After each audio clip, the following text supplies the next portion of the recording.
Bom, a primeira mesa se chama o Arquivo de Judith Grossman, da ordem original à classificação arquivística, e quem vai apresentar é a Nanda Borges Paranhos e a Roseli Leal Ribeiro.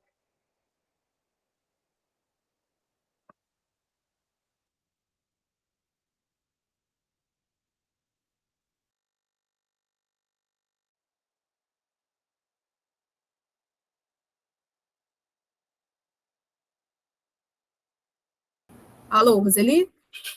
Oi, tô ouvindo. Abre aqui ou você abre aí o PowerPoint? O que você acha? Posso abrir Tu daqui? pode abrir aí, tu abre aí. Aí tá. Pode Aí abrir. você fala para eu ficar passando os seus, tá? Ok. Tá. É melhor a gente planejar.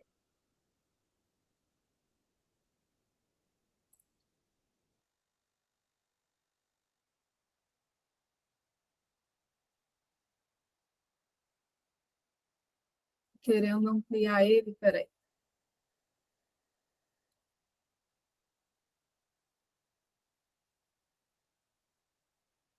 Vocês estão vendo?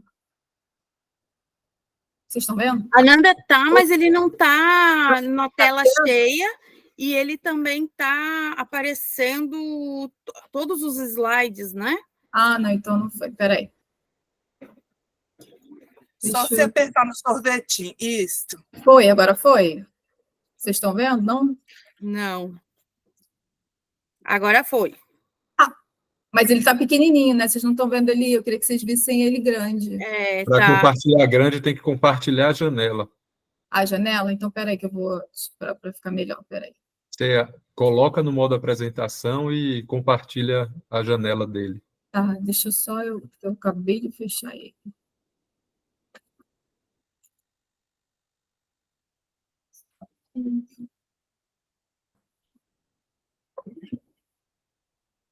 Aberto.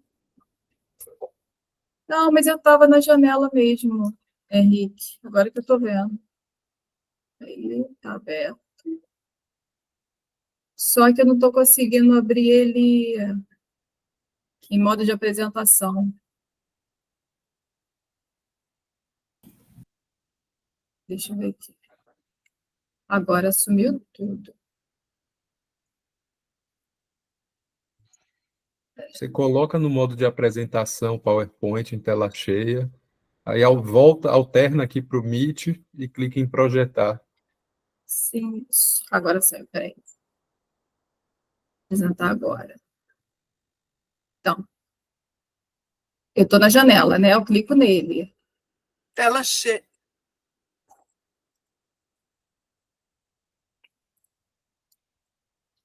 Ele está indo de novo, pequenininho. Tela cheia. Não na janela, eu acho que é em tela cheia. É no outro, né? Tá. Deixa eu tentar no outro, peraí. Vai aparecer tudo.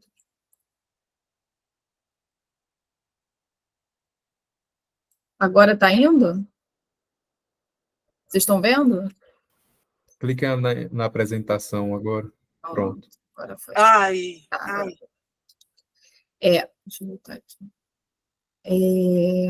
Então, bem, eu sou a Nanda, a Gisele já apresentou. Desculpa estar de óculos, gente, é que eu fiz uma cirurgia na vista e a tela do computador fica muito sensível à minha vista. Mas, deixa eu começar.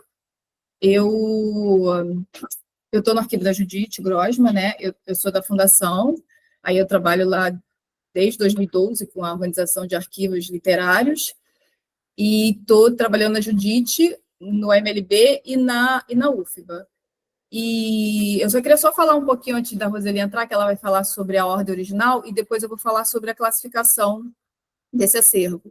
Eu queria só comentar com vocês como é que foi o processo de doação do arquivo da Judith. A Judith, ela doou o arquivo dela em vida, e uma parte para o MLB, e outra parte ela deixou na UFBA.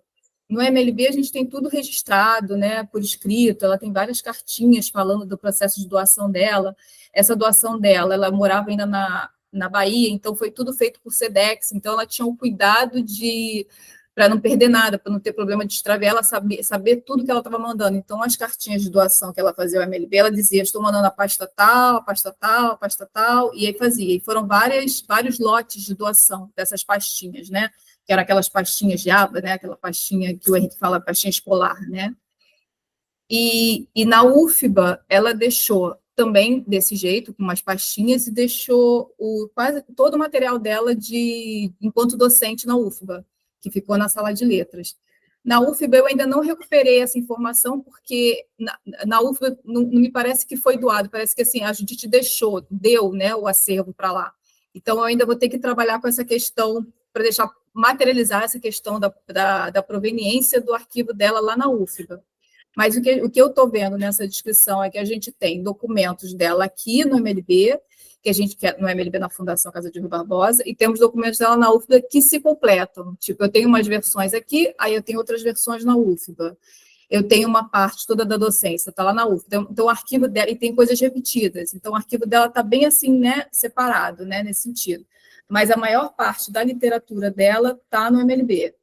E na Fundação, e na UFBA tem uma parte que são tem uma parte que são os manuscritos dela, alguns inéditos, mas na MLB também tem. Então, a princípio, eu estou acreditando que são versões. É como se ela tivesse separado, deixado umas versões aqui, outras versões ali.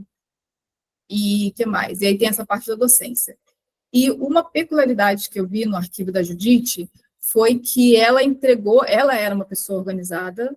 Então, quando ela começa a doar o acervo dela, que ele sai do que o Reinaldo fala do ambiente doméstico dela, ela traz já com aquela organização dela e manda para o MLB e deixa na UFBA, que seriam essas pastinhas, que tanto é que nessas pastinhas dela, ela mesma põe os títulos do que eram, né, esses dossiês que ela mesma criou. São em torno, mais ou menos, de 300 dossiês que ela fez. E aí, a Roseli vai falar um pouquinho sobre esse respeito à ordem original, né, no arquivo, que é o que a gente fez no arquivo da Judite, que é o que nós estamos fazendo, nós estamos respeitando essa ordenação que ela deu, a gente está respeitando os títulos que ela deu para as pastinhas dela, a gente está respeitando o conteúdo que ela deixou, e estamos só classificando de acordo com o arranjo que eu vou mostrar mais à frente. Agora eu vou passar a palavra para a Roseli, porque ela vai falar sobre a ordem original. Roseli? Oi, pode passar. Pode passar? Uhum. Então, inicialmente, como a Nanda deu a introdução, a gente está respeitando a ordem original. Mas o que seria essa ordem original? E aí nós trazemos um conceito do arquivista, que ele é americano, Frank Bowles, que ele fala um pouquinho dessa mistura e dessa confusão, mais ou menos, que é dada, porque as fundamentações da arquivologia, muitos vieram da biblioteconomia. Então, muitas vezes, os arquivistas acabam trazendo essas fundamentações, e aí ele traz nesse artigo, ele publicou em 1982, na Revista Americana de Arquivologia, ele traz uma discussão muito, muito legal, porque ele não traz somente o conceito, essa discussão na parte do conceitual, mas ele traz essa discussão também na parte prática, porque ele era um arquivista, ele é arquivista, né? E aí, com a experiência dele, ele traz essas interlocuções que faz refletir o fazer arquivístico. E aí ele traz o conceito da ordem original, falando que o conceito refere-se à ideia de que os documentos devem ser organizados e preservados de acordo com a forma como foram originalmente criados, organizados pelo autor ou criador. Esse é o princípio da arquivística. Só que ele traz aí umas ponderações, que é essas discussões que ele traz no artigo sobre ordem original, proveniência e cronologia.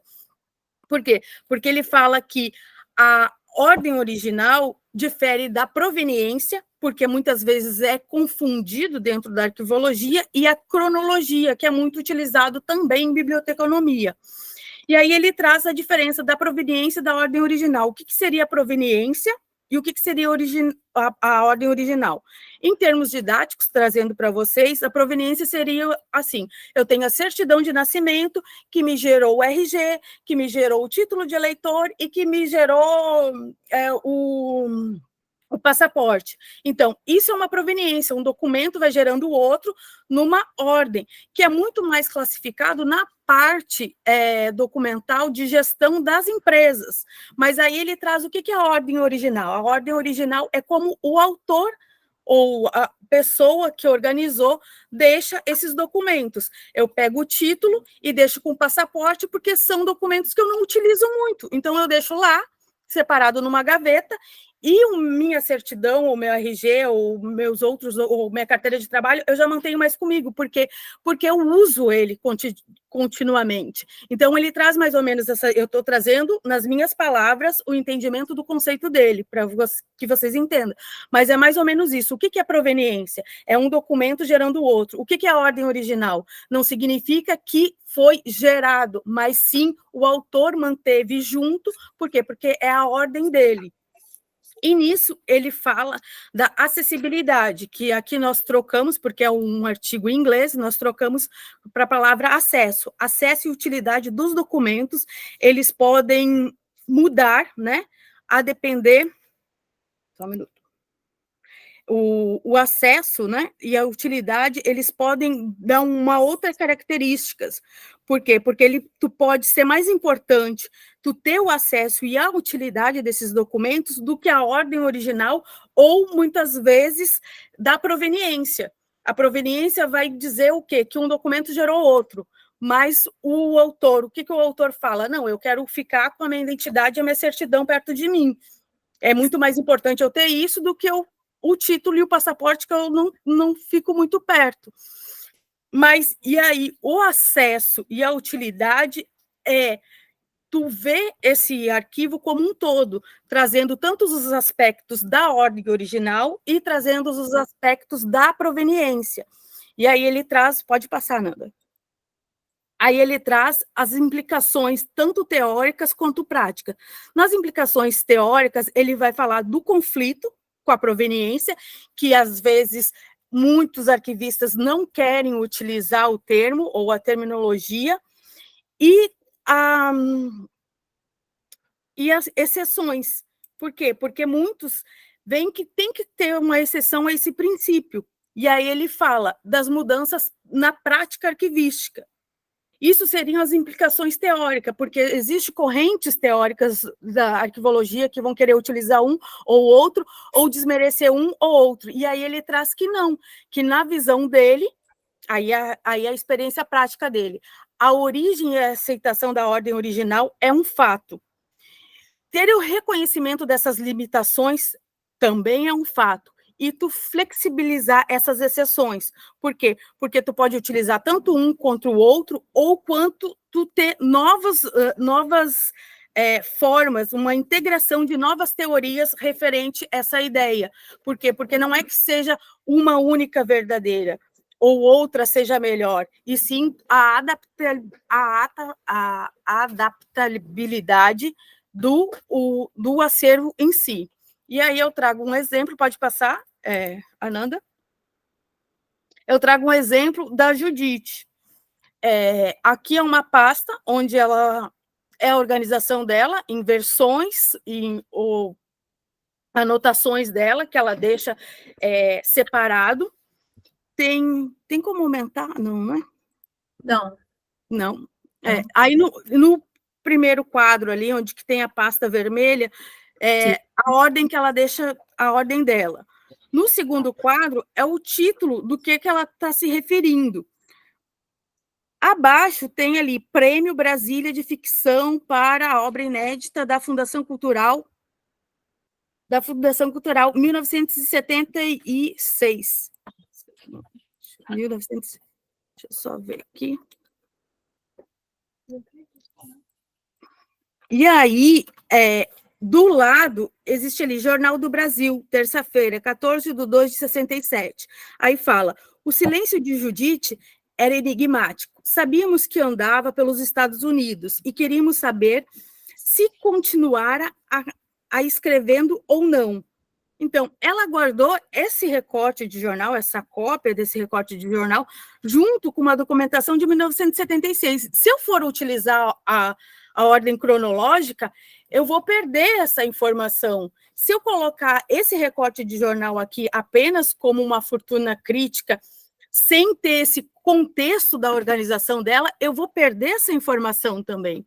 Então, são esses aspectos que, não somente utilizando a ordem original que a própria autora traz, mas a gente ter esse olhar mais cuidadoso e carinhoso quando for fazer a descrição desses arquivos. E aí eu vou passar a palavra para a Ananda, porque ela vai fundamentar mais e explicar mais, porque nesse aspecto, mostrando essas exemplificações, ela vai se aprofundar para montar o quadro de arranjo que foi feito no acervo de Judite. Vou continuar. Então, como eu já havia falado, e a Roseli falou, a gente já encontrou esses dossiês da Judite, já com os itens lá dentro, todo fechadinho, titulado e tudo bonitinho. O que a gente faz agora quando ele chegou, quando, né, ele se institucionalizou, ele chegou para a gente na instituição, né? A gente classifica para dar o acesso aos pesquisadores. A gente tenta fazer o menos possível de intervenções possíveis nesses acervos.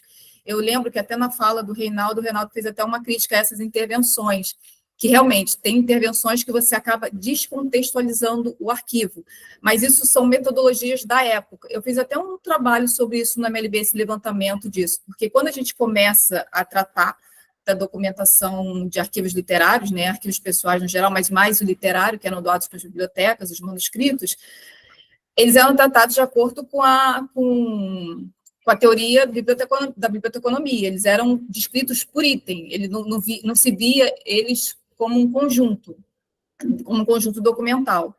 E aí, com o tempo, lá no MLB, eu tenho a experiência do MLB, porque eu fiz esse levantamento. Com o tempo, foram chegando muitos documentos. No início era só um, sabe? Eram esparsos, eram poucos documentos que eram doados. A ideia era ter um museu, né? Não era nem essa questão do arquivo em si.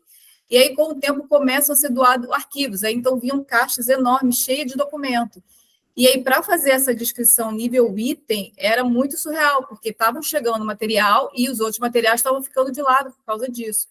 Aí, na década de 80, se implanta uma metodologia, que é uma metodologia que fica até hoje, que eu acho que é essa que o Reinaldo deve conhecer até, que a gente ainda não aplica mais na MLB, que é a metodologia por séries temáticas, que aí você acabava, por exemplo, se um arquivo chegasse, que nem o da Judite, lá todo assim, ordenado pela escritora, ele ia acabar, sabe, perdendo o contexto, que a Judite deu, né? Tipo, porque você ia separar ele por temas, você ia separar ele por correspondências, você ia separar ele pela produção dela, entendeu? Você ia acabar desmembrando ele e tirando da pastinha, separando por temas, né? Só que, na época, esses temas eram bons para as pesquisas do próprio pessoal de literatura, que iam estudar, né, a crítica genética, iam direto nas cartas. Então, eu quero o bolo de cartas que tinha, entendeu? E aí, naquela época, o arranjo funcionou perfeitamente, com base na biblioteconomia e um pouco também da arquivologia. Só que, nos anos 2000, já começava a ter uma crítica em cima disso, porque você acabava descontextualizando alguns documentos. Mas é óbvio que não é todo o arquivo que você consegue fazer isso. Tem arquivos que chegam muito desorganizados. A Gisele, que está mediando, depois ela vai fazer uma apresentação também, ela trabalha comigo na MLB, ela vai até falar um pouquinho sobre esses acervos, né, que chegam organizados e desorganizados lá. Ela vai falar melhor sobre isso. Mas, voltando aqui. Então, quando eles chegam todos desorganizados, a gente tem que fazer uma intervenção. E uma intervenção, assim, vou dizer, uma intervenção pesada, né? Porque a gente tem que dar acesso a todos os pesquisadores. Então, aí você tem que... Antigamente, você tinha que definir e botar, vamos separar, tá tudo bagunçado, então as cartas vão ficar para cá, a produção vai ficar para lá, tal, e nisso, seguindo aquela ordem do tema, né? E aí, voltando aqui, nos anos 2000 começa essa quebra desse arranjo, por conta disso, porque ele descontextualiza um pouco, e aí a gente volta para um dos princípios da arquivologia, que a gente quer saber qual foi o motivo que aquele documento foi gerado, por que aquele documento está ali, entendeu?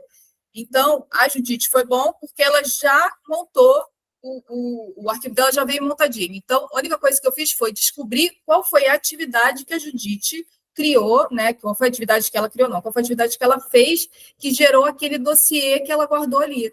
Se eu tivesse no arquivo organizado, eu teria que ressuscitar isso de tudo. Eu ia ter que ver documento a documento para descobrir qual foi a origem que surgiu aquele documento, qual foi a atividade do escritor que fez ele gerar aquela documentação, né? Aí isso é um pouco do arranjo da classificação. Eu acho que eu até me adiantei. Então, voltando aqui. Então, o arranjo da Judite, ele é um arranjo funcional, que a gente prioriza as funções, né, do arquivo, do arquivo, né, que é da titular, da Judite. E aí a gente só classifica de acordo com as funções e com as atividades. E aí, como é que é? Ele está dentro, eu estou seguindo a metodologia do MLB, tá? Ele está dentro de uma descrição multinível, que aí você começa com a divisão, né, do fundo, né, que seria o arquivo da Judite, aí você divide esse arquivo em grupos, que eu vou mostrar o arranjo dela mais à frente, e depois em grupos funcionais, né, que são os grupos que eles carregam a função que ela exerceu, por exemplo, a atuação literária, uma função dela, e aí a gente usou a palavra grupo no MLB, porque grupo é a primeira divisão é a primeira divisão de um fundo. Então, se a gente precisasse classificar, né, abrir mais divisões embaixo, a gente não ia ter problema. Então, por isso que começa com um grupo, porque antigamente eram apenas séries temáticas, né? Aí a gente começa com um grupo. E depois do grupo a gente vem com as séries, que a gente chama de séries tipológicas. A gente usa como base o conceito do Dicionário de Arqueologia de São Paulo, com base na Camargo, na Heloísa, esqueci, na Ana Maria Camargo. E aí, por isso que a gente faz séries tipológicas, só explicando um pouquinho. E daí, a gente entra no dossiê. Ou seja, dessa organização, eu botei um quadrinho pequenininho aqui, que está assim, fundo, grupo, série, dossiê. Esses dossiês aqui, no caso da Judite, já estão fechados. É exatamente o que ela mandou para a gente. A única coisa que eu fiz, que a gente está fazendo, né, é classificar esse dossiê para dizer qual é a tipologia dele, se ele é um ensaio, se ele é um dossiê de conto, se ele é um dossiê de fortuna crítica e tal. E aí, dentro disso mas qual foi a atuação que gerou essa tipologia que tem nesse acervo, entendeu? Se é docência, se é literatura, se é porque a Judite só tem a docência em literatura, mas tem outros escritores que têm medicina, que tem outras atuações. Concluindo. Esse é o quadro da Judite do AMLB, né, que a gente fez lá na MLB. Então, o que eu vou ter? O que o quadro mostra? Ele sintetiza o que eu tenho dentro do arquivo da Judite. Então, dentro do arquivo da Judite, eu vou ter alguns documentos relacionados à vida pessoal dela, que são fotografias dela, são correspondências, né, que é a série emissiva, e são correspondências familiares. Isso relacionado à vida pessoal. A atuação dela literária. Ela pode ter escrito outras coisas, ou não, mas o que ela guardou no MLB é o que eu tenho aqui. Então, eu vou ter um dossiê de conto que ela mesma criou, eu vou ter o dossiê de crítica literária que ela mesma criou, eu vou ter essa série que está assim, o que está em vermelhinho é porque ainda, o que acontece? Quando a gente vai criando essas tipologias que a gente vai revendo, a gente pensa muito na nomenclatura, para facilitar. Então, essa série diário ou livro de artistas, que eu até comentei com o Henrique, que ele que me falou do livro de artistas, a gente ainda está na descrição desse documento, porque o que vai prevalecer é o que a Judite chamou aquilo. É como se fosse um livro hipertextual, assim, que ela escreve em cima de uma revista da Caras, ela vai fazendo tipo um diário, e aí o Henrique comentou comigo que existe uma coisa chamada livro de artistas, que é nesse estilo também, né? É nessa tipologia. Então, isso aqui está em vermelho assim, porque a gente ainda não definiu. Quando a gente chegar na descrição, a gente vai ver se é um diário ou se é um livro de artistas, só para vocês saberem por que está vermelho. Aí, o que mais eu vou ter? Eu vou ter ensaios dela. Tudo isso aqui são dossiês. Ela fez um dossiê, botou um título, eu abri o dossiê dela e vi, só tem ensaio aqui, só tem crítica literária. Aí ela tem uma outra série também, que é de fortuna crítica, que ela também fez, ela também montava. E aí ela tem essa série também, que eu botei em vermelhinho, porque eu estou revendo essa nomenclatura com a Eliane. Porque aqui é uma série que são recortes de jornais, de editais de concursos literários. Se ela participou ou não participou, eu não sei. Só sei que ela cortou vários, né, editais e botou numa pastinha. Então, a gente ainda está pensando na nomenclatura para ficar, né, para a tipologia ficar melhor, porque eu não sei se está bom ainda esse nome, mas é só jornal, é um dossiê, e o que tem lá são recortes de editais de concursos literários. E aí ela tem uma série peça teatral, ela tem uma série poema, ela tem essa série que é processo de criação literária e a série romance. Dentro dessas séries é que vão ter todos os dossiês que ela fez, ela tem Na Fundação, ela tem 190 aproximadamente dossiês. Aí, desses 190, cada um está dentro de uma série. Essa é isso que está. E aí, fora isso, ela também tem participação em bancas e eventos, que também são dossiês que ela mesma formou. Nada disso eu estou formando, eu só estou pegando esses dossiês que ela já montou e estou classificando eles dentro desse arranjo. E aí a gente tem o grupo docência, que ela tem, até agora que a gente viu, ela tem cartaz e fotografias sobre isso. E aí agora a gente vai entrar no arranjo da UFBA. Acabou o tempo? Espera aí, gente, o tempo acabou o tempo. Vou continuar, hein? Está terminando.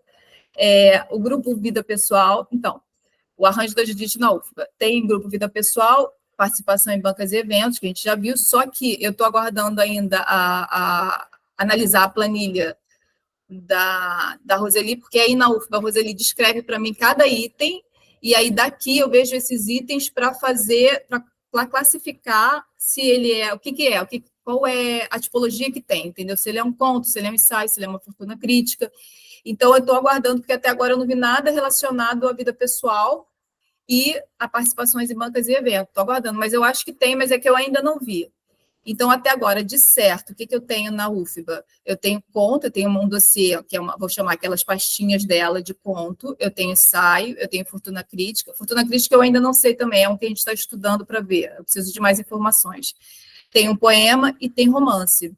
Aí, o que acontece? Isso tudo, nada foi mexido, só que a gente não pode permanecer com a documentação dentro das pastinhas dela, porque elas têm que ser, né, elas têm que receber um acondicionamento em papel neutro para preservar o material. Então, nós estamos só ficando com as capas, com os títulos dela. A gente está priorizando isso, qualquer anotação que ela tenha feito na pasta também estamos, a gente corta, tira o elástico, tira o metal que tem na pastinha, para não influenciar e não enferrujar e não dar nenhum problema de conservação na documentação.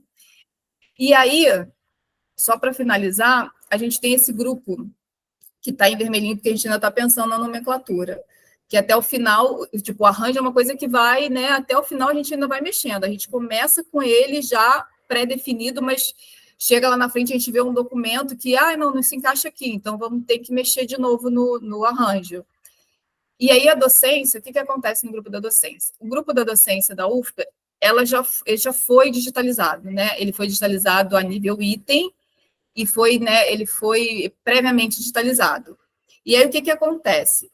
Essa documentação, eu tô refazendo a descrição dela e tô vendo que, por ter sido digitalizado assim, né, por item e tal, eu comecei a ver, assim, não tem uma contextualização, sabe? Que nem tem, por exemplo, nos dossiês dela. Entendeu? Eu não sei não acho que seja na hora talvez do arquivamento dela, do dia a dia dela, que ela pegava e ficava colocando, né, na pastinha, porque é o que eu entendo, naquelas pastinhas tipo pasta fichário, ela ia colocando o que ela ia fazendo, né, durante o dia, mas muita coisa, nesse caso, se descontextualizou.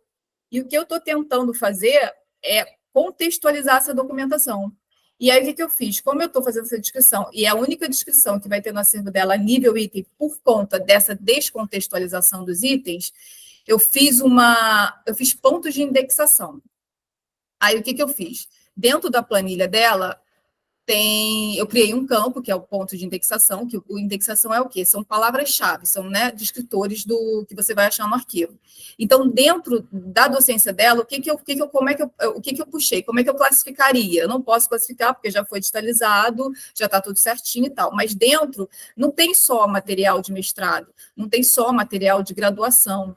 Dentro, eu vou ter atividades administrativas, que são documentos referentes à aquisição de livros na biblioteca do Instituto de Letras, na Biblioteca Central também da UFBA. Eu tenho documentos relacionados a concursos de professor titular, a concursos de professor assistente, de professor adjunto, eu tenho controle de frequências, eu tenho férias, e eu tenho outros documentos relacionados a atividades administrativas. Aí eu vou ter também atividades auxiliares ou complementares, que são manutenções, instalações, serviços gerais, etc. Mas essa aquisição de material, de almoxarifado, de escritório. Eu tenho as atividades de ensino superior, que são atividade de graduação em letras, eu tenho graduação também em teatro, eu tenho ensino de pós-graduação, que é um mestrado em letras. Eu tenho também as atividades de extensão, também tem vários itens dessa atividade, só que eles não estão seguidos, eles estão soltos em vários anos diferentes, né? Vamos supor assim. Eu tenho atividade de pesquisa e eu tenho documentos pessoais. Os documentos pessoais não são muitos, mas eu não classifiquei eles, eu só coloquei como documentos pessoais, porque isso foi um mecanismo que eu vi para tentar contextualizar. Então, se alguém quiser saber o que tem de pessoal lá, teria que ver, sabe, item a item. Não tem como eu classificar, porque eu não estou classificando esse acervo, eu estou só criando pontos de indexação para essas atividades aparecerem, né, dentro da docência.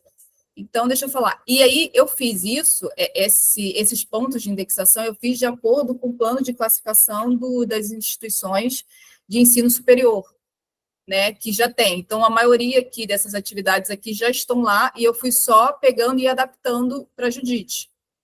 E, deixa eu ver, e é isso. Acho que foi, falei tudo. Deixa eu sair daqui. Que passei do tempo também, né? Foi... Deixa eu parar de compartilhar.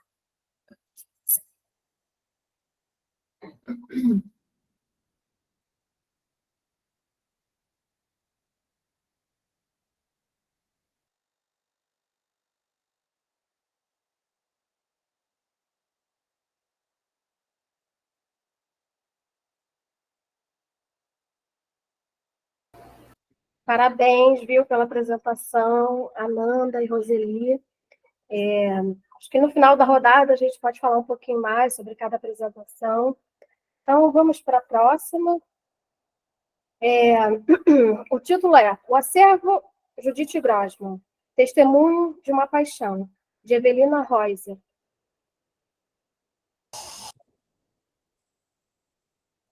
Bem, boa tarde a todos que estão aqui participando desse belíssimo seminário de rede de pesquisa de arquivos literários, né?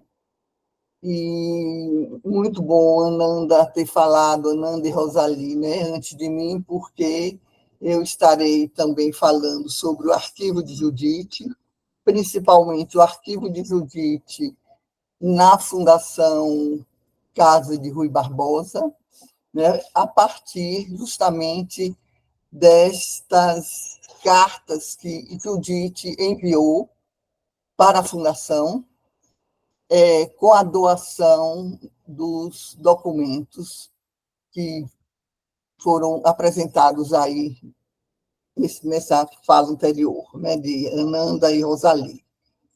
Bom, Ananda também falou de uma coisa que é muito importante quando a gente fala do acervo de Judite Grossman, dos arquivos de Judite Grossman, que é a ordem, né?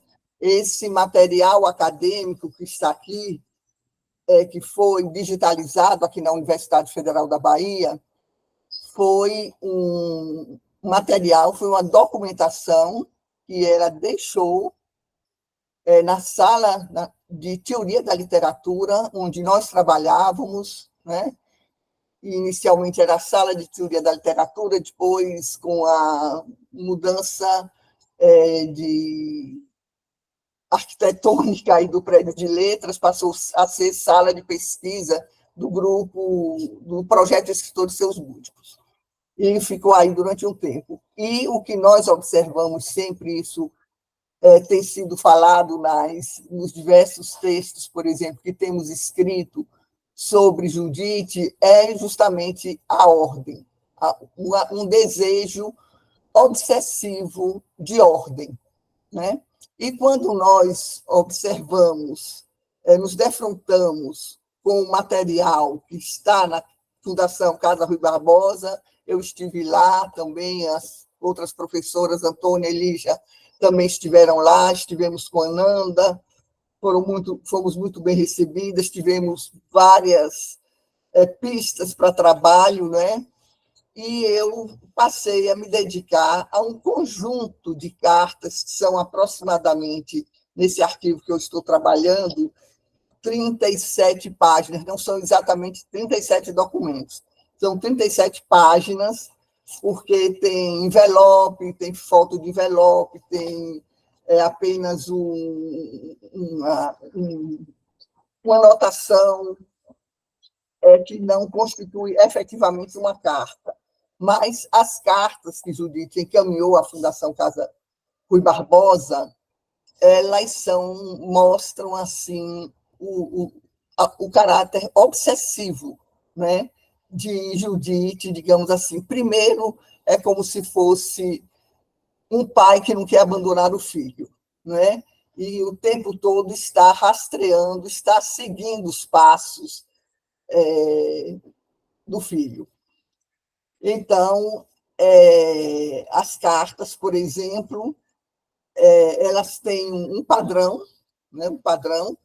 São endereçadas inicialmente à Fundação Casa Rui Barbosa, Museu de Literatura Brasileira,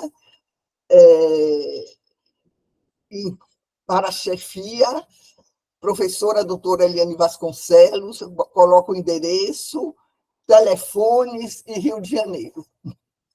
E então coloca acervo Judite Grossman. E aí descreve a entrada da documentação que ela está remetendo.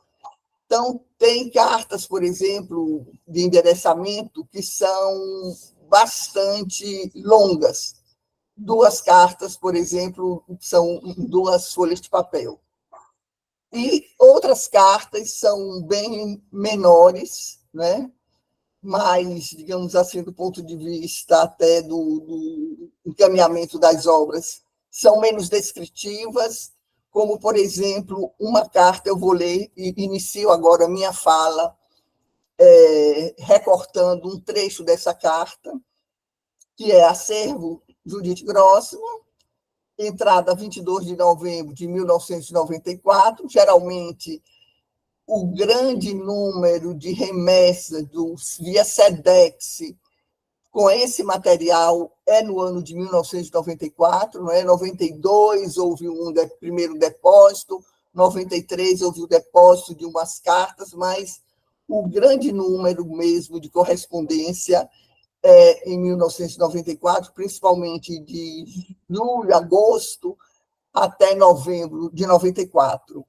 E nessa carta de 22 de novembro de 94, Judite endereça, está mandando uma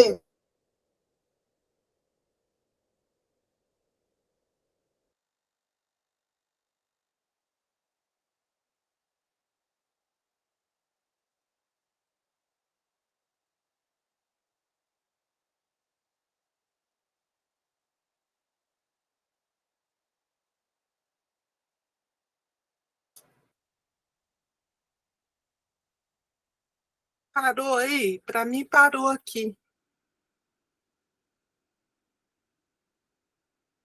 Congelou, Evelyn. Congelou. Para mim também. Desapareceu a imagem. Vou mandar aqui uma mensagem para ela pelo celular.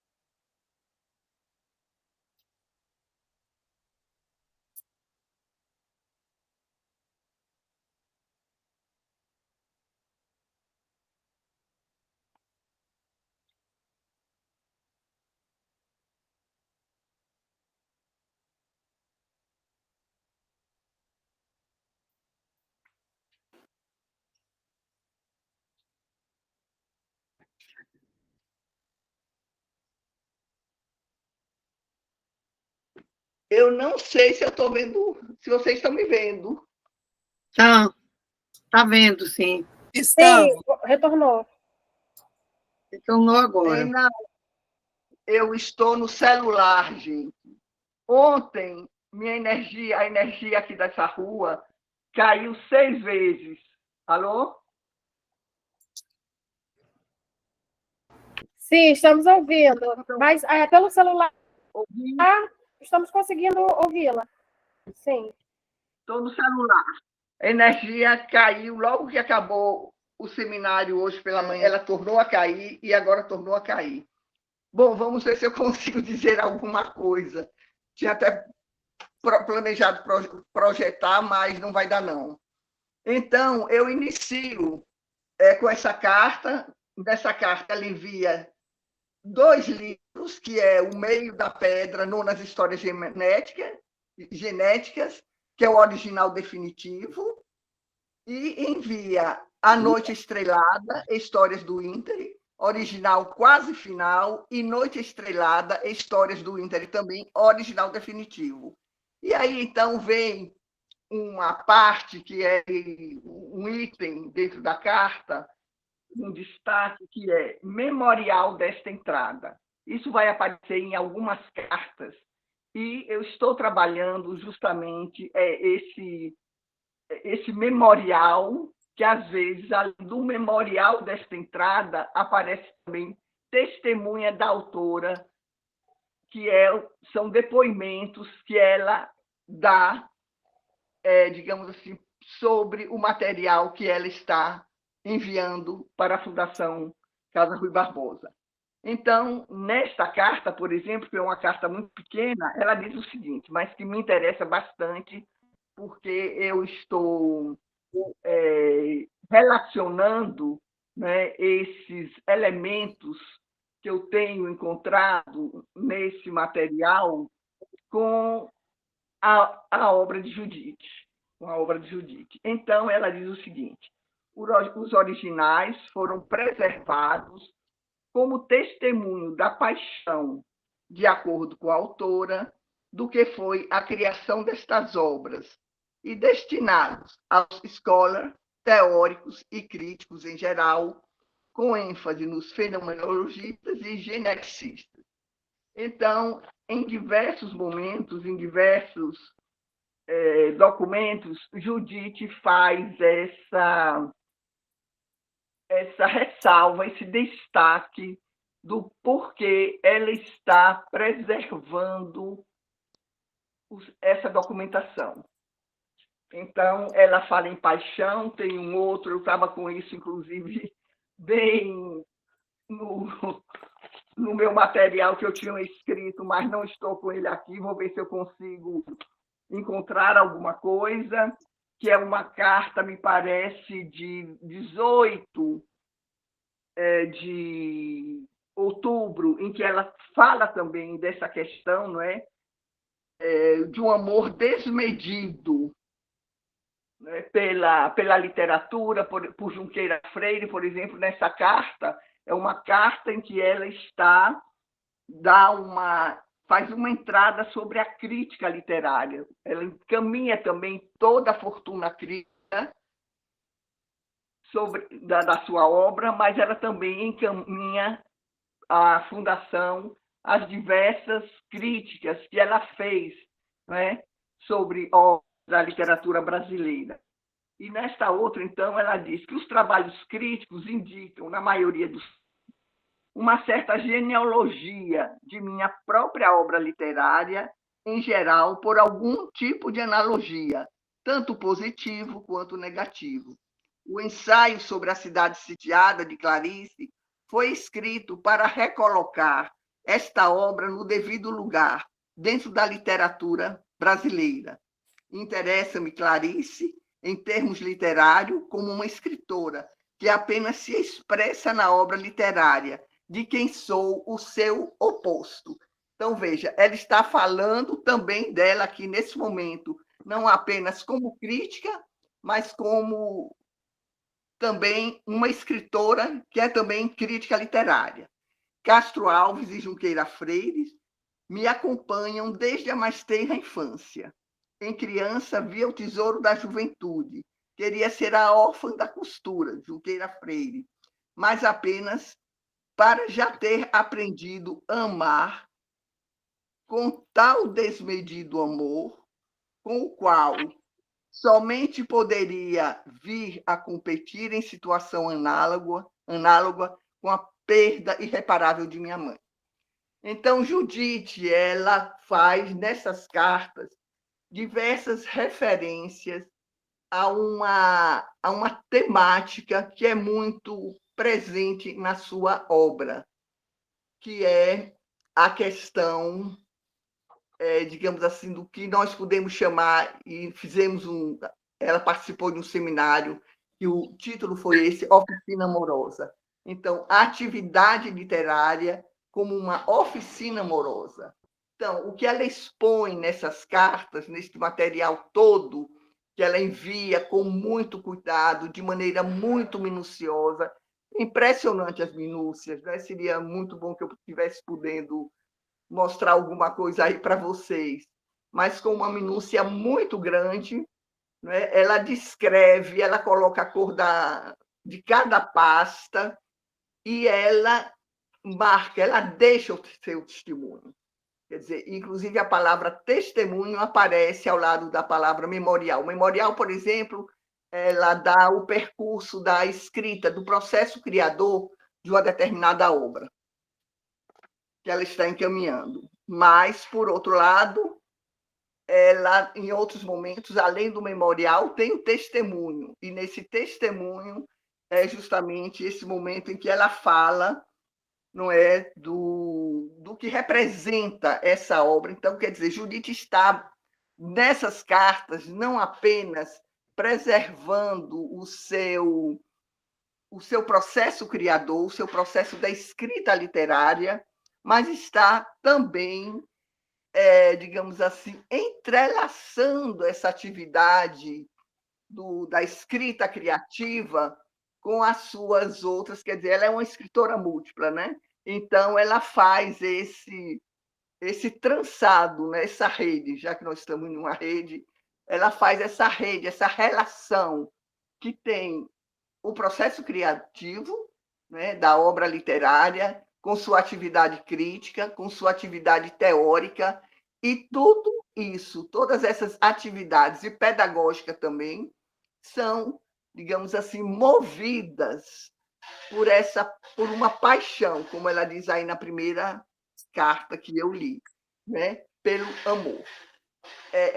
Eu já fiz um texto sobre Judite que eu chamo do amor, que é uma pesquisa que ela faz para escrever um texto sobre Castro Alves, né? E nesse texto sobre Castro Alves, ela mostra a participação, o que é o leitor, qual é a relação do leitor com a literatura, qual é a relação do escritor com a literatura, qual é a relação da literatura com, digamos, com o mundo, com a sociedade, com todas as pessoas, né? Quer dizer, em uma das cartas aqui da Fundação Casa Rui Barbosa, ela esclarece, me parece que é uma carta. Gente, tudo isso. Eu estou aqui procurando no que eu tenho impresso, viu? Porque o que está no computador desapareceu. Ela faz em uma das cartas, que eu tenho a impressão que é a de 1º de novembro de 1994, ela diz que ela, escrevendo sobre os outros escritores, ela está escrevendo sobre ela mesma. Mas que ela também, escrevendo sobre ela mesma, quem puder observar, verá que muitos outros escritores estarão também na sua escrita literária. Ela ainda dá uma dica.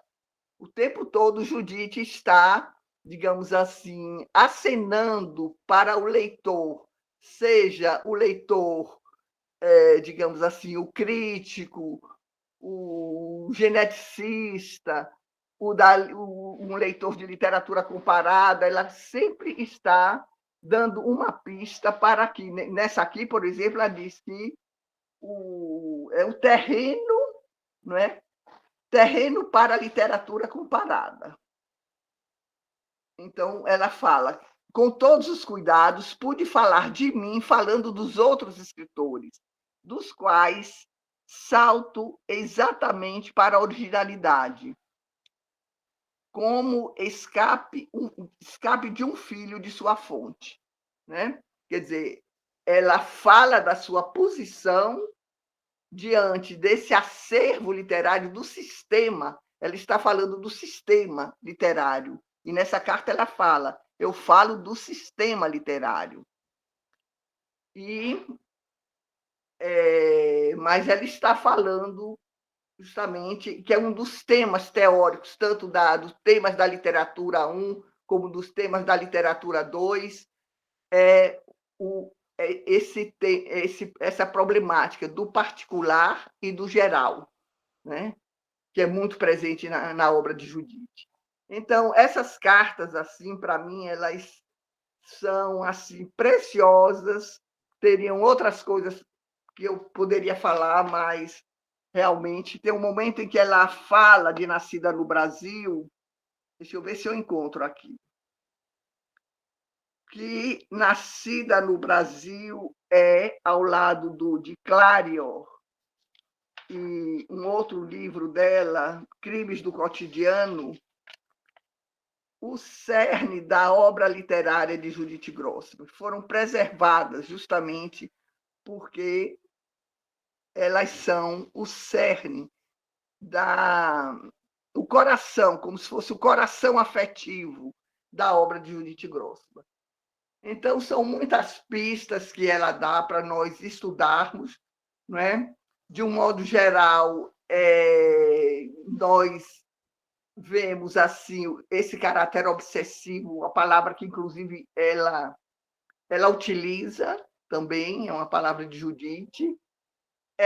Judite tem uma categoria literária também que se chama arrogância da obra literária, e nós poderíamos também aqui, a partir dessa categoria que ela própria estabeleceu, falar de uma certa arrogância em relação a esse conhecimento que ela quer ter e tem sobre o seu texto, né? E desse perfil de uma escritora múltipla que cuidou, quer dizer, que sabe da importância. É um trabalho arquivístico, né? Judite faz um trabalho arquivístico muito minucioso. A pulsão arquivística de Judite já também foi colocada por um trabalho, por exemplo, de Henrique, né? Ele fala dessa pulsão arquivística. Ela, digamos assim, e há um direcionamento também muito forte para que o arquivo, digamos assim, acolha a sua proposta de arquivamento, né? Então, eu acho que meu tempo finalizou, não? Ou ainda tenho tempo? Oi, professora, pode concluir, viu? Mais 5 minutos, ou o que preferir. Não, eu estou aqui, olha, eu estou reconstituindo tudo, porque o roteiro que eu tinha feito, inclusive com as cartas que eu queria compartilhar, que eram essas cartas de 22 de novembro, de 1º de outubro, de 18 de outubro, de 1º de novembro. São cartas assim que eu acho assim preciosas para nós colocarmos em diálogo com a produção de Judite, né? E, por exemplo, entender como essa paixão pela literatura, a paixão crítica, a paixão pela docência, que ela declara em diversos momentos, não é uma declaração que está apenas nessa documentação. É uma temática muito forte da sua obra. Tem um momento em Meu Amigo Marcel Proust, que ela fala o amor como uma potência de uma usina atômica, né? E uma grande temática do Meu Amigo Marcel Proust, mas de outras obras também, é o amor, né? Essa oficina amorosa. Então, com essa com esse destaque que eu dei nessa carta inicial, eu vejo que o que ela quer comprovar com essa documentação que ela deixa na Fundação Casa Rui Barbosa, mas também aqui na UFBA, mas essas cartas são da Fundação, são documentos encaminhados à Casa Rui Barbosa, é uma engrenagem da sua oficina amorosa. Então, é um convite para o leitor, ela inclusive, em diversos momentos, em algumas cartas aqui, ela fala do leitor do futuro, que ainda não nasceu para ler as obras dela.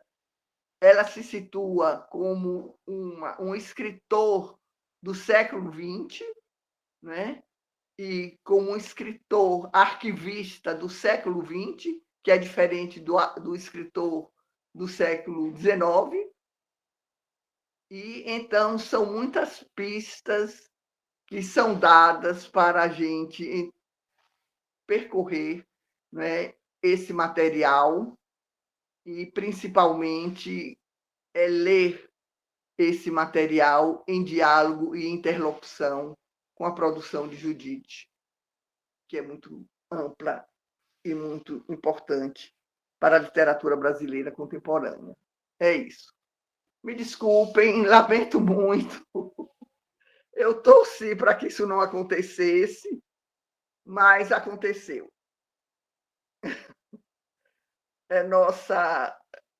São as vantagens e desvantagens do nosso sistema. Obrigada, muito obrigada. Desculpem aí o transtorno. Parabéns, viu, professora? Nossa, e muito bom os seus relatos. No final da mesa a gente pode retornar, mas agradeço muito a contribuição. Agora, nós vamos ter a próxima mesa, que se chama Deslizamentos entre a Ficção e o Arquivo de Judite Grossman, pelo Henrique Júlio Vieira. Oi, gente, boa tarde de novo. Desculpa, pulou uma comunicação? Então, o Henrique, ele trocou de lugar com a Ângela e ele vai poder... Ok, obrigada. Eu pedi para trocar a apresentação com a Ângela, porque alguns dos documentos que a Evelina menciona, eu também menciono no slide. Então, eu achei melhor trocar, até para vocês terem uma ideia dos documentos que a Evelina está se referindo, né?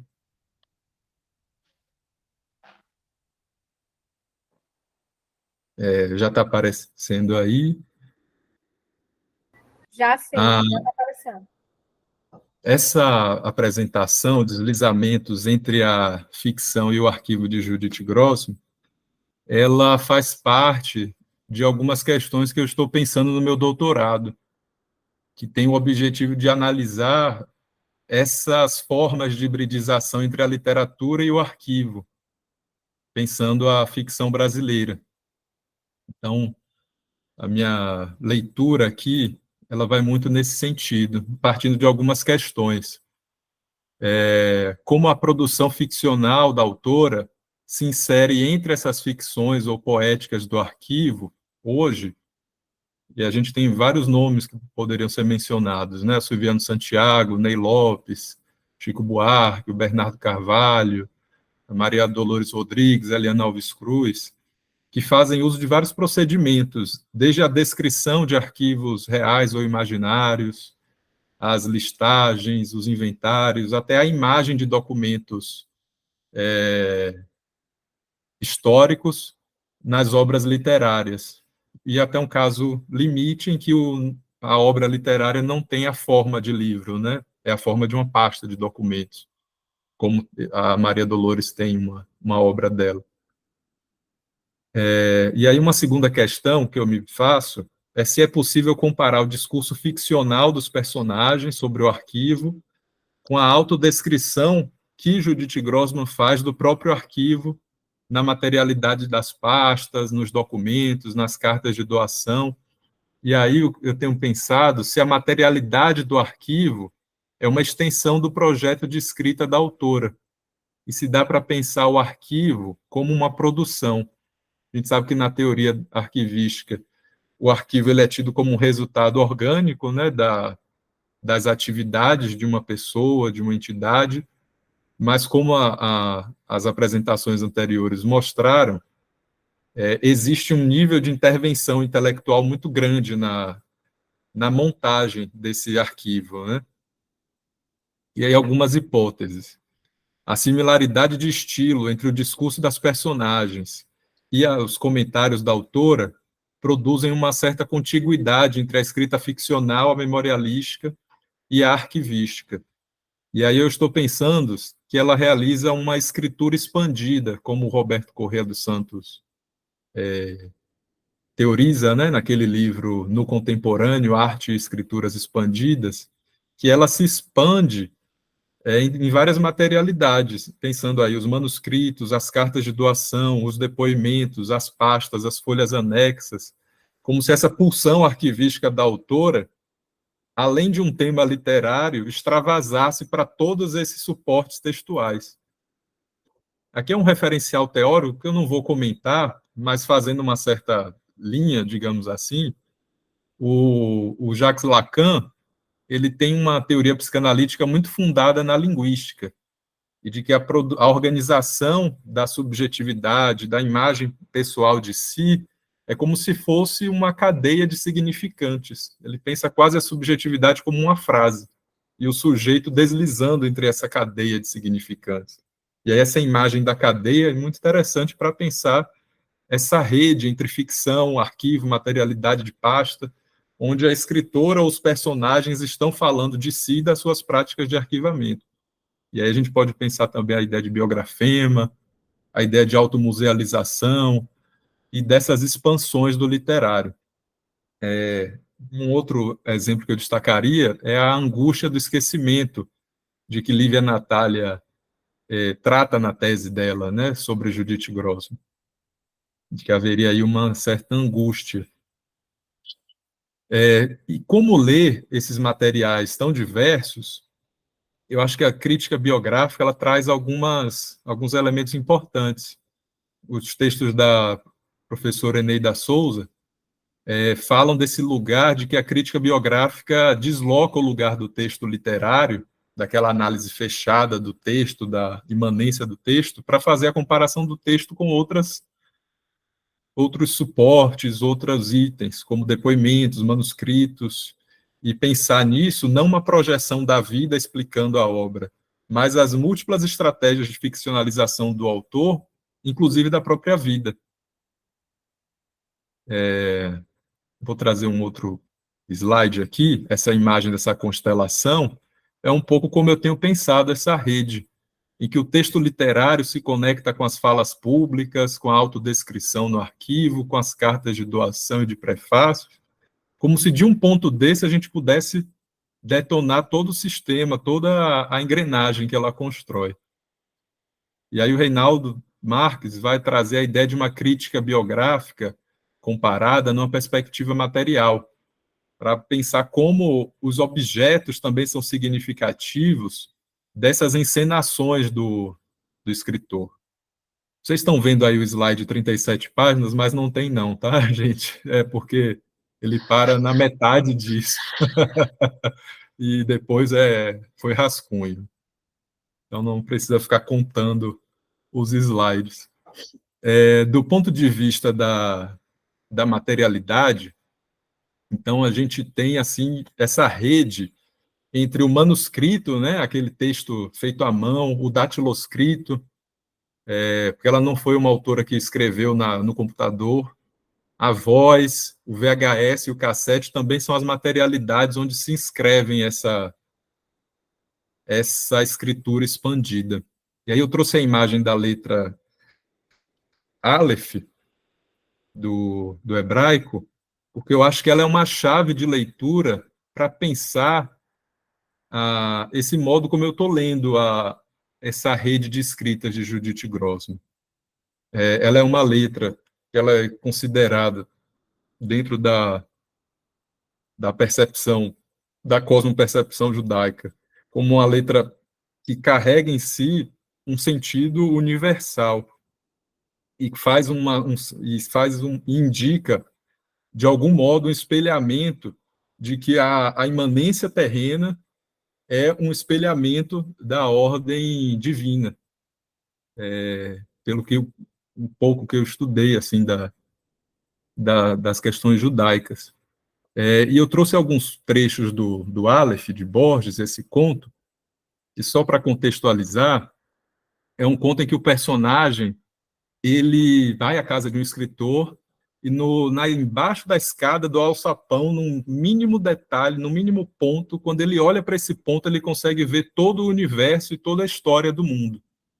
E é um pouco essa chave de leitura que eu estou fazendo aqui. Como nesse arquivo, ou em qualquer ponto em que a gente se situe, a gente consegue puxar todas essas conexões que ela faz, que a autora faz. E aí, 3 pontos de intensidade que a gente poderia pensar o discurso de posteridade que Judith Grossman constrói, eu diria 3. A imagem de sobrevivência, as imagens de sobrevivência, então o risco, a obra e o acervo, o museu, como ele aparece nessa rede de escritas, e a noção de legado. Sobre a imagem de sobrevivência, numa fala pública, em 95, Judith Grossman evidencia a ficcionalização de si a partir da imagem da princesa Anastasia Romanov, da família real russa, que foi assassinada, né, com a Revolução Bolchevique. E eu tenho para mim que essa apresentação pública dela tem muito do que hoje a gente estuda como performance, pelo timbre da voz, pelo nível de ficcionalização de si e pela encenação da história pessoal através desse mito da princesa sobrevivente. Vou mostrar aqui esse trecho. Então, esse ano é isso. Eu pretendo publicar Nascida no Brasil, romance, e este, cujo título não posso dizer, no qual fica claríssimo qual é o meu verdadeiro plebiscito. Só uma pergunta, está reproduzindo aí? Tá sim. Sim. Beleza. Para eu não ficar... Mas não são esses. E no ano que vem já é um plano soviético. Não soviético. Nesse caso, executado de 17 anos, nascido em 1901, executado em 1900. Ele tem uma história, né, a partir daquilo que ele disseram, que eu era, tá? Eu até deixar de meu nome escrito no meu de graça, o diamante do hotel. Isso foi uma menina real, nem a Daniela Merkel, que eu vou contar. Então esse poderia isso é minha casa. Esse ano que vem, pretendo publicar, nesta hora. Que ninguém me negue isso. Eu passaria dele. Sou negadora, a negada. Escrever no cotidiano romances. E claro, romance. E pretendo escrever quarto para contar. E aí ela termina com esse trecho que está digitado, né? A imagem do Aleph que eu trouxe anteriormente, e aí o narrador borgiano diz que o Aleph é múltiplo, mas que a linguagem é linear e que ele não poderia reproduzir na linguagem a multiplicidade do Aleph, é um pouco também a minha angústia lidando com esse material, porque vocês vão perceber que em alguns momentos aqui eu vou sair do texto ficcional, entrar na fala pública e voltar para o texto ficcional e sair num documento, porque é uma rede, digamos assim, hiperconectada de textos que ela faz. E que se eu focasse, talvez, em obra por obra, seria uma linearidade que não daria conta disso. Essa imagem do risco aparece em algumas obras ficcionais da autora, como em Cantos Delituosos, Romance, de 85, o meu amigo Marcel Proust, em que é essa imagem do risco deixado numa superfície, né? Seja com o diamante de um anel, como aparece em Cantos Delituosos, Romance, ou a mancha de uma caneta num shopping. E muitos de vocês sabem que esse romance, o meu amigo Marcel Proust, foi escrito no Shopping Barra, né? Durante um mês. E essa atmosfera aristocrática, digamos assim, que ela mobiliza para se ficcionalizar, nessa passagem da Belle Époque até o século XX, a gente consegue acionar outras mitologias, digamos assim, da mulher judia aristocrática. A gente tem a Adele Bloch-Bauer, que foi modelo do Gustav Klimt, a Peggy Guggenheim, que migrou para os Estados Unidos, colecionadora também, a Emma e a Eva Klabin, brasileiras, mas que residiram no Brasil por muito tempo, e colecionadoras. Curiosamente, as quatro, né, foram colecionadoras, né, e é um outro traço dessa mitologia judaica aristocrática, né, o colecionismo, a pulsão de guardar e acumular coisas. O segundo ponto que eu destacaria é o museu, que aparece como um museu do arquivo literário, né, da escritora, e do arquivo judaico, o lugar onde se guarda uma memória da imigração judaica no Brasil. Essa é uma das cartas que Evelina mencionou, se eu não me engano, da intenção de guardar o arquivo como uma forma de mostrar, como se fosse uma fotografia, como trabalha o escritor do século XX. E essa carta ela é de 10 de outubro de 1994, e logo depois, meses depois, ela começa a escrever o meu amigo Marcel Proust, e esse tema do envio de documentos para o AMLB aparece no texto ficcional, quando ela menciona essa preparação para o último ato, esse envio das cartas, dos manuscritos, do acervo como um todo, como essa preparação para o grande finale do escritor. Em relação ao arquivo judaico, ela ficcionaliza itens desse arquivo pessoal no MLB como um álbum de fotos da família. E essa pulsão arquivística ela aparece também em relação a preservar a memória da família. E ela diz que o personagem, a fulana no romance, diz que todos os mortos em mim que eles vivem, continuam a viver até a última onda. Em minha infância vivi uma vida emprestada, não apenas dos meus pais, mas dos meus parentes. E a personagem coloca que é para gravar no corpo e na mente cada palavra do que eles disseram. E aí que eu trouxe umas imagens desse álbum de fotos, esse álbum familiar, né? Aqui os pais da autora, aqui a autora, na adolescência. E é curioso que naquele depoimento com a palavra o escritor, de 95, então depois de quando ela escreve o meu amigo Marcel Proust, ela fala que o museu, a autora, é uma extensão do corpo. E aí a gente lembra muito do Derrida, né, quando ele fala dessa exterioridade do arquivo, e do arquivo como uma espécie de prótese do autor. Um outro romance que a gente poderia trazer aqui a discussão para pensar essa relação ficção e arquivo é Nascida no Brasil, Romance, em que a personagem Cândida Luz, ela, no ambiente doméstico, ela muda de posicionamento, em vez de tudo descartar, num certo momento da história, ela começa a acumular as coisas. É um traço desse colecionismo pessoal. O personagem Mários, que é inspirado no Mário de Andrade, que é outra figura que foi um colecionador, que foi professor também, e a senhora Gataz, que aparece no romance como uma professora que veio do Rio de Janeiro para morar em Amaralina. Curiosamente, o mesmo bairro onde Judith Grossman morou por muito tempo. E aí, no AMLB, existe um dossiê de documentos, entre aqueles que Ananda e Roseli se referiram, chamado Material Mário de Andrade. E ali referente ao capítulo 18 do Nascida no Brasil. A gente tem vários recortes de jornais, convites de eventos, anotados pela autora, e tem um tom explicativo ou narrativo sobre o contexto do documento. Nesse recorte, ela vai dizer que foi trazido por um funcionário do prédio, e aí cria uma certa narração para dizer como esse documento foi para lá, esse jornal. Aqui também, se referindo a Vera Mota, que era uma amiga pessoal da autora, um convite de um evento na Academia de Letras da Bahia sobre o Mário de Andrade e a programação desse evento em 93.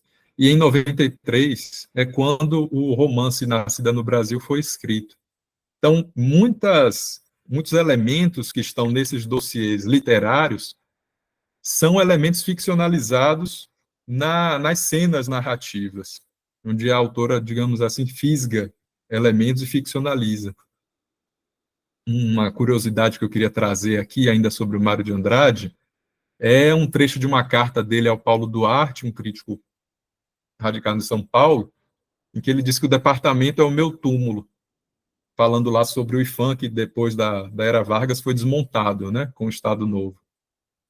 E desencadeou assim, uma melancolia no Mário de Andrade. E essa imagem do departamento, seu túmulo, departamento por departamento, Judite por Mário de Andrade, eu me lembro muito do Departamento de Fundamentos para o Estudo das Letras, que foi criado por ela, né, entre vários professores por ela. E esse trabalho de memória e de se fazer presente além da vida, né? E aí, nessa pasta do Mário de Andrade, Nascida no Brasil Romance, existe esse documento anexo, em que ela faz uma descrição do conteúdo, 5 de agosto de 94, estes tesouros sem preço que me fizeram companhia durante o ano singular de 93, em que escrevi Nascida no Brasil Romance, para o deleite de todas as gerações que me sucedam. De Éden para Éden, Judith Grossman, assim seja. E aí, esse tema das futuras gerações e do legado para o futuro é algo que aparece nas cartas de doação. Aqui é um exemplo de uma carta que Evelina mencionou, a carta de doação do Clario Romance Crimes do Cotidiano, Romance, e aí na seção memorial desta entrada, na dedicatória, e essa dedicatória se repete em várias cartas e nos textos ficcionais, a Judith Grossman escreve, For the have many not yet born. Então, para os vários felizardos ainda não nascidos. E aí esse tema do futuro, de escrever para o futuro, de perpetuar um legado, aparece, por exemplo, no Todos os Filhos da Ditadura Romance, onde um escritor preso, num período já pós-ditadura, mas preso por uma agressão física, está refletindo sobre o processo criativo, a condição de estar preso, e ele se coloca como esse escritor do futuro. O nome do personagem é David, esse personagem escritor. E destaquei alguns trechos em que o personagem está numa cela e fala algo como, ó lindos, crianças do futuro por nascer, do atual não falo, preciso de um escuro, como de um ventre para nascê-lo. E aí, se referindo ao claro, tem aí uma paranomásia com essa obra inédita da autora, ela diz que o personagem diz que é uma obra do futuro, né? E essa obra, que é uma grande errância por séculos, países, sexualidade, gêneros de arte, tem a sua convergência nesse protagonista. Então, o personagem David se colocando como esse narrador da utopia e de um mundo com outros valores. Nessa questão do legado, e aí já me encaminhando para o final da apresentação, no Todos os Filhos da Ditadura Romance, existe um aspecto que, nessa interlocução com o leitor do futuro, eu destaquei esse trecho em que ela traz a mitologia da Ísis e do Osíris. O Osíris foi esquartejado, né, fragmentado por Sete, e coube a Ísis recolher os fragmentos do deus no Antigo Egito. E ela faz o personagem faz essa analogia com o ato de recolher as obras, né? Vocês que irão recolher minhas obras, como íris aos íris, uma por uma, na Biblioteca Nacional, no Museu de Botafogo, pois no meu caso nem me será facultado morrer quando voltar a Stratford-on-Avon, nem se fala, nem será preciso. Nunca abandonei o Rio de Janeiro, depois de morto, se tanto deixei, continuarão a aparecer coisas minhas, novas e vivas, nem precisarei ter saudade de mim e de vocês. Aqui estarei com vocês em tomos, um por um, no início, até que tudo se organize e chegue o tempo, como uma estação, de tudo rejuntar. Então, existe uma certa implicação do interlocutor do personagem na organização do acervo, nesse caso ficcional. E quando a gente vai para a leitura do arquivo da autora, e aí leitura do arquivo eu estou falando de fato documento a documento, pasta a pasta, a gente vê comentários da autora durante essa fase de arquivamento, nessas anotações que ela faz sobre o conteúdo das pastas, em que, assim como os personagens de ficção, a autora Judith Grossman também faz certas recomendações do que deve ser feito com aquele material. Por exemplo, aqui no dossiê Prosa Publicada, existe esse trecho. Imagine se tudo isso enfeixado, de alguém, worth $1 million, Manja. E num dossiê Prosa Inédita, de contos, uma outra anotação, ela disse que não poderia voltar a escrever esse material, mas que a revisão ela é evidente, seria fácil porque os erros ali estariam evidentes e que exigiria revisão. Um dado interessante em termos de materialidade, que é o que permite a gente perceber como no processo de arquivamento houve essas intervenções intelectuais da autora, é o papel. Os papéis, por exemplo, dos anos 70, 60, eles tendem a estar mais amarelecidos. Enquanto esses papéis dos anos 90, eles geralmente estão numa cor mais branca, mais clara, assim. E aí a gente, quando vê o dossiê fisicamente, ou quando for ver o dossiê digitalizado, vai dar para perceber essa temporalidade do arquivo entre o tempo do documento produzido, ou seja, quando o documento foi originado, e o tempo de interpretação do documento, com esse papel mais recente, como se o dossiê que a Nanda e Roseli estão organizando, os dossiês, fossem uma espécie de palimpsesto. E aí os papéis, a materialidade, elas nos informam essa heterocronia, digamos assim. Então, para concluir, eu tenho pensado essa escritura expandida, né? E aí uma contiguidade entre o escrever, o falar e o arquivar-se, onde não existe corte entre o que é literário e não literário, e o significante arquivo, então, desliza entre essa cadeia. Nessa contiguidade de escrita, eu tenho pensado como se o fluxo de escrever a obra se irradiasse para o fluxo de escrever na materialidade do arquivo. E lembrando a imagem do Aleph, vocês percebam que eu fui entrando e saindo do depoimento para o texto ficcional, depois para um documento do arquivo, porque de qualquer ponto a gente consegue deslindar essas conexões. É como se fosse um pouco um caleidoscópio, assim, que a gente vai mudando a posição, os elementos mudam de proporção, mas continuam conectados. E, por fim, o que a gente pode ver é que as materialidades do arquivo e a produção ficcional indicam as estratégias de autoficcionalização da autora. Ou, se a gente for pensar até também uma possibilidade, o nível de performatividade da autora. Aquele depoimento com a palavra escritor é algo que eu tenho pensado muito como uma performance ali. Pelo tom de voz, pela ficcionalização de si com esses motivos literários, com essas fábulas históricas. Então, são questões que têm me motivado aqui no projeto. Obrigado.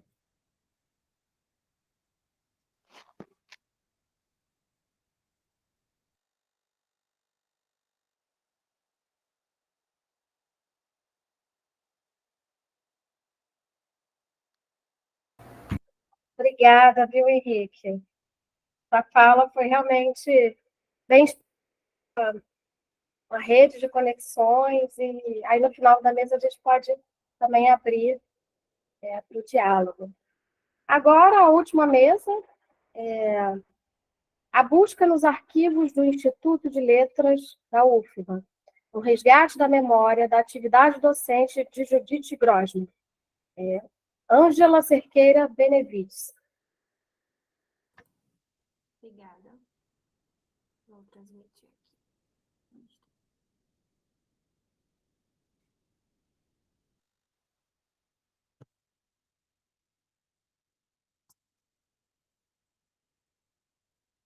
Prontinho. Bom, boa tarde a todos.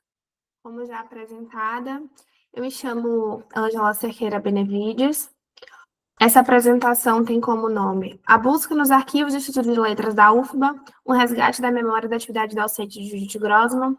O meu plano de trabalho ele integra o projeto Rede de Pesquisa em Arquivos Literários. A minha orientadora é a professora Risonete Batista de Souza e a minha fonte de fomento PIBIC-CNPq. Os objetivos da minha pesquisa consistem na identificação de informações sobre a admissão e a progressão funcional dos professores Ildásio Tavares e Judith Grossman e a institucionalização das disciplinas de Teoria da Literatura, Criação Literária e Literatura Portuguesa Ultramarina, Literaturas Africanas e Língua Portuguesa, a partir dos documentos do acervo documental custodiado pelo Instituto de Letras da UFBA.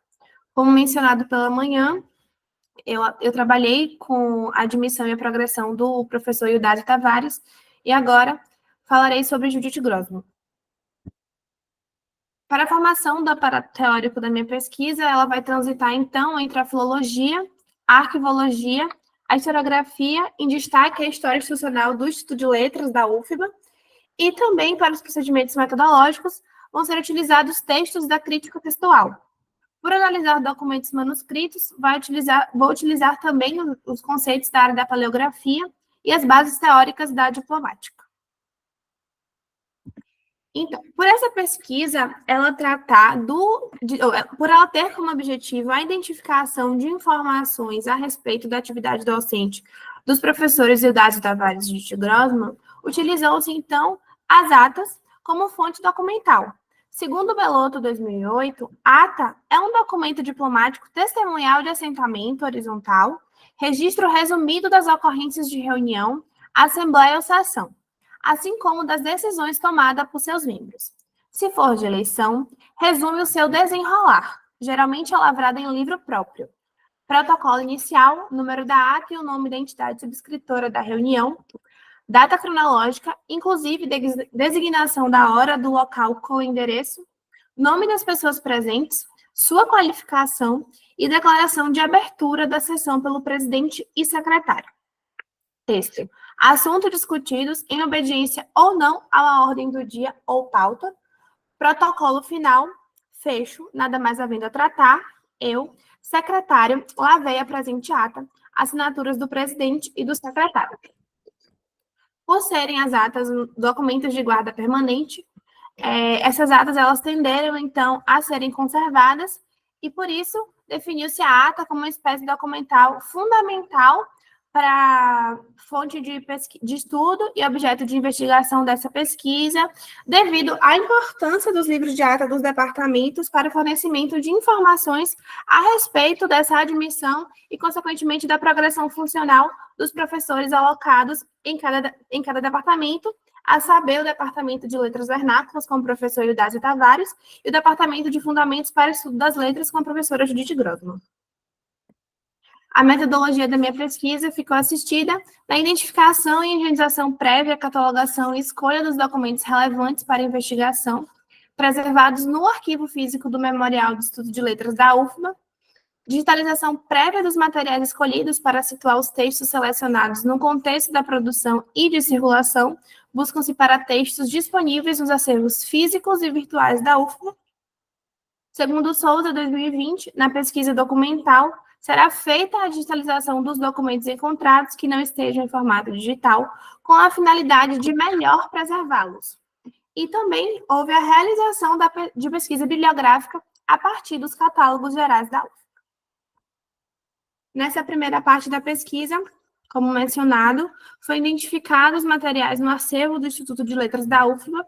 Aqui eu trouxe a foto de um livro de atas do Departamento de Fundamentos para o Estudo das Letras, de 1977, a 1985, e nessa segunda imagem aqui também eu trago a primeira ata que consta nesse livro. A partir da identificação desses materiais, elaborou-se, então, fichas catalográficas. E o que consta essas fichas catalográficas? O protocolo inicial, por sua vez, consta o número, entidade subscritora da reunião, reunião no Departamento de Fundamentos para Estudos das Letras, a data cronológica dessa ata em específico, 8 de agosto de 1979, a data tópica, sala 12 do Instituto de Letras da UFBA, a presidente da reunião, Eliana Maria Castro Simões, as pessoas presentes, consta aqui a professora Judith Grossman. O texto, por sua vez, trata da pauta, ordem do dia, nessa reunião em específico, apreciação dos relatórios das atividades de primeiro semestre e apreciação dos pareceres dos relatórios dos docentes de 40 horas e 40 horas de dedicação exclusiva, e também consta aqui embaixo, mas acho que está cortado, descrição do conteúdo.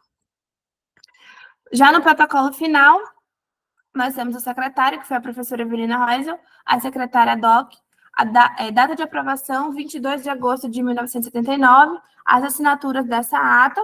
Nos dados complementares, nós temos os folhos, as observações de natureza diplomática, observações de natureza paleográfica e observações de outra natureza. Também houve, como já citado, a realização de pesquisa bibliográfica nos catálogos gerais da UFBA. E aqui eu trouxe também a foto de 4 catálogos gerais, respectivamente de 1971, 1972, 1973, 1974. Esses catálogos, ele serviu para saber mais sobre a institucionalização das matérias do recorte da minha pesquisa. E à medida que essas informações elas vão sendo encontradas, eu coloco em um quadro para poder, no final, elaborar um quadro cronológico da atividade docente dos professores. Eu trouxe aqui um quadro prévio para constar algumas informações que eu já encontrei. Bom, o quadro 1 vai tratar da trajetória profissional de Judith Grossman. Em 7 de março de 1966, vai constar a admissão para a função de professor contratado e ocupar a cadeira de Teoria da Literatura, na Faculdade de Filosofia da Universidade Federal da Bahia. Essa informação ela foi retirada do livro de ata da Congregação do Instituto de Letras, 1970 a 1992. No ano de 1970, vai constar também, na ata do dia 1º de novembro de 1972, a mudança no regime de trabalho para dedicação exclusiva. Essa informação também foi retirada do livro de ata da Congregação do Instituto de Letras, 1970 e 1992. Já em 17 de outubro de 1972, foi concedida a autorização para a realização do concurso para professor titular da professora Judith Grossman. Isso também foi retirado do livro de ata da Congregação do Instituto de Letras, 1970 e 1992. Em 9 de abril de 1979, a professora Judith Grossman, ela foi eleita para o cargo de subchefe do colegiado do curso de mestrado em letras. Isso também foi retirado do livro de ata do Departamento de Fundamentos para Estudo das Letras, 1978 a 1985. O segundo quadro, por sua vez, vai tratar da institucionalização das disciplinas da área de Teoria da Literatura. Teoria da Literatura, Criação Literária, Literatura Dramática, Dramaturgia. No catálogo geral da UFBA de 1966, vai aparecer a disciplina de Teoria da Literatura com a ementa. O ensino de Teoria da Literatura atravessa ainda uma fase experimental, não só por força da sua falta de tradição em nosso meio, mas também pela própria natureza da disciplina. Ainda jovem, de fronteiras e conceitos não completamente estabelecidos. Durante o curso, são analisados e discutidos alguns problemas chaves da disciplina do ponto de vista teórico e com aplicação prática, sempre que possível, à literatura brasileira. Já no catálogo geral de 1969, vai aparecer pela primeira vez a matéria Criação Literária 1, com código LET 0513. Essa matéria ela vai estar subdividida em outras 4, Criação Literária 1, 2, 3 e 4. Já em 1969, vai aparecer também Literatura Dramática, como LET 0520. E isso foi retirado do catálogo geral da UFBA de 1969. Aqui estão as minhas referências. Agradeço o apoio da UFBA, do projeto Rede de Pesquisa em Arquivos Literários, ao CNPq e também à minha orientadora. Obrigada pela atenção de todos.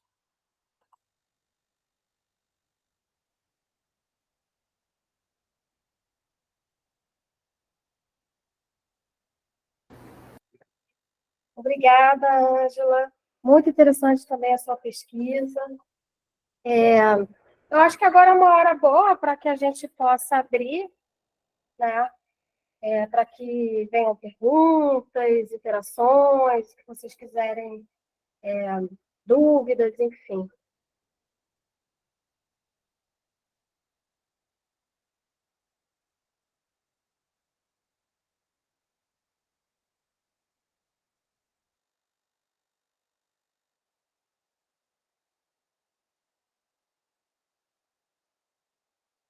Tem uma pergunta para a Evelina. Aí. Oi, Evelina. Oi. Oi. Uma questão que eu fiquei pensando, montando a apresentação e relendo algumas coisas dela, teoricamente, ela era muito refratária ao realismo, né? Fazia muitas críticas aos escritores que queriam tudo entregar, digamos assim, no texto literário, né? Ou se engajar com algum programa, com algum programa, né? De modo geral. E aí eu fiquei pensando nessas descrições que os personagens fazem do próprio arquivo, se não é, digamos aí, uma traição do método, sabe? Ou um pouco que ela falava de que a produção pode acabar traindo o planejado, ou traindo a concepção prévia do escritor, porque em alguns momentos as menções ao arquivo na obra dela são muito realistas, né? Uhum. E aí eu fiquei pensando isso, esse realismo, antirrealismo. Eu penso que existe uma tensão, né? Uma palavra, inclusive, que Judite gostava muito de falar, entre a tensão entre o universal, o particular e o geral. E também na obra a gente pode perceber isso, né? Porque realmente tem momentos que são assim de um detalhamento impressionante. Até, por exemplo, quando ela começa, eu acho que em Cantos Delituosos, por exemplo, que ela começa a falar dos predecessores, né? Quer dizer, é de uma precisão assim, de um realismo mesmo, né? Muito grande. Então, e por mais, nós sabemos também, né, que o escritor não é essa onipotência que controla tudo. Então, eu penso que em Judite a gente pode perceber isso, sim. Essa tensão, palavra dela, né, entre essas polaridades. Elas fazem parte do tecido, dessa rede, inclusive, não apenas, digamos assim, do próprio texto literário, da própria criação, né? Mas até mesmo dessas anotações que ela faz, né? Porque é como se ela tivesse um controle muito grande, às vezes, de todo esse material que ela está encaminhando de maneira tão minuciosa, tão detalhada para os acervos onde ela deixa seu material.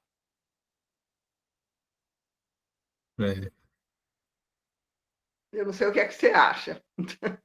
É uma tensão, né? Entre Eu acho que é uma tensão. É uma tensão.